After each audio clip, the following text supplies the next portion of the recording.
A cop crossed the line in broad daylight, but justice fought back. It was just another quiet evening until flashing blue and red lights illuminated the empty road.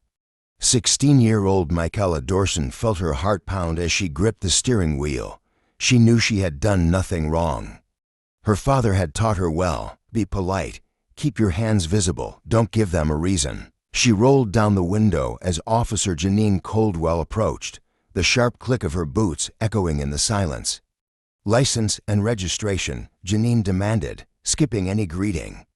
Mikayla swallowed hard. "I wasn't speeding."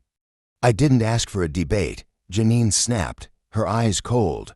"Hand them over." Taking a deep breath, Mikayla moved carefully, reaching for her glove compartment. She could feel Janine's piercing gaze as she retrieved the documents, her hands steady though her stomach churned. The officer snatched them, glancing at her license. 15, huh, where you coming from? "My friend's house," Mikayla answered. "Hung, step out of the car." Mikayla hesitated. "Why?" Janine's lips curled. "Step out." A chill ran down Mikayla's spine. She opened the door and stepped onto the hot asphalt, the air thick with tension. Janine circled her like a predator, sizing her up. "You got anything in your pockets?" "No." "You sure?" "Yes, ma'am."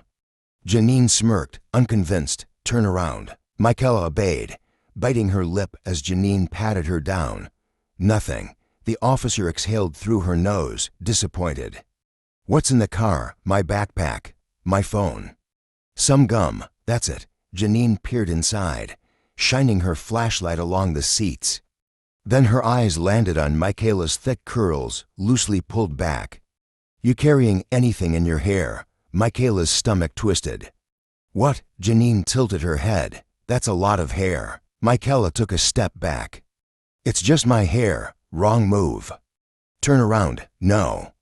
That single word cracked the air like thunder. Janine's face twisted with fury. She reached for her belt, not for her gun, but for the scissors strapped to her vest. Before Mikayla could react, Janine grabbed a fistful of curls and sliced them off in one jagged motion. Gasps erupted from the small crowd that had gathered on the sidewalk. A man pulled out his phone, recording everything. Mikayla stumbled back, gripping what was left of her hair. Shock swallowed her whole. Janine smirked, holding up the severed curls like a trophy. "Now we'll see if you're hiding something." Mikayla's breath came in sharp bursts. The burning pain on her scalp barely registered. A woman in the crowd shouted, "You can't do that." Another voice, angrier, "That's assault." Janine's smirk faltered. She looked around, suddenly aware of the eyes on her. Mikayla's pulse thundered. This couldn't be real. But it was. And it wasn't over yet because someone had just uploaded the video. Mikayla sat on the curb, hugging her knees, unable to touch her hair.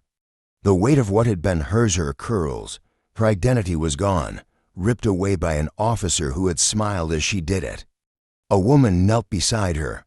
"Sweetheart, what's your name?" Mikayla barely heard her. The crowd buzzed. Phones vibrated.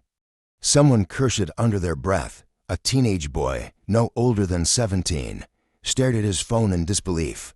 "She's already gone viral."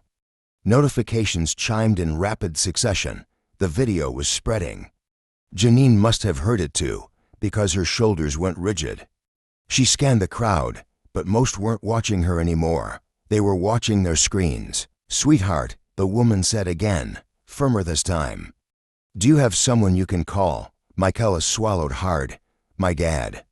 "Do you want me to call him for you?" Mikayla hesitated, then pulled out her phone, fingers trembling as she pressed the contact. Her father answered on the first ring. "Hey, baby girl." His voice, warm, steady, almost shattered her.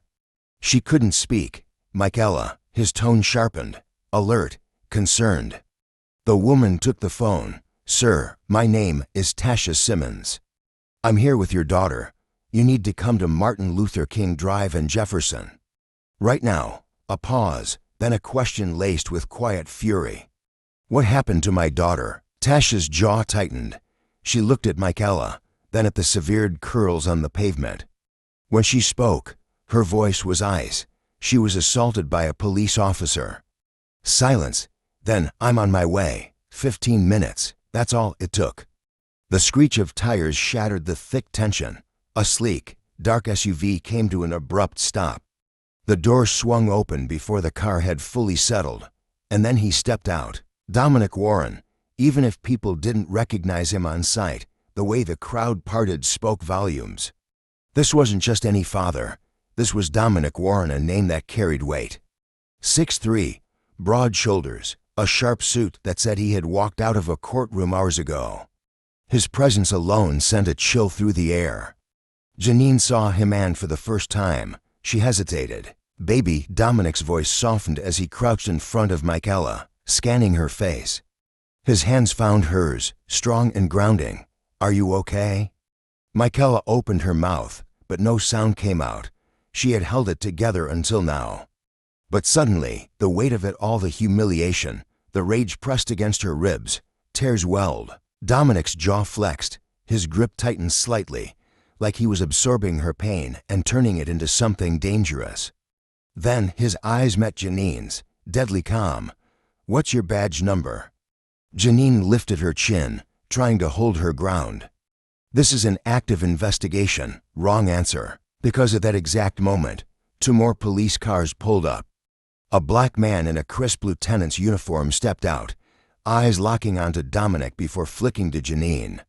His expression darkened when he saw Mikayla.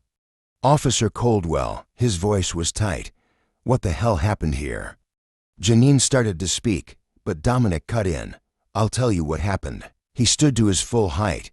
"Your officer unlawfully detained my daughter, physically assaulted her, and mutilated her hair while being recorded. I'd say that's a problem." Silence. Then the lieutenant exhaled sharply. "Coldwell, turn in your badge and weapon, right now." Janine paled. "Sir, that wasn't a request." For the first time in her career, Janine felt small. Because this time, no one was coming to save her. If this story moved you, don't stay silent. Share it. Keep talking. Keep fighting. And if you believe in justice, subscribe to Unfolded Tales Explained and hit the bell icon. Because silence is how injustice survives.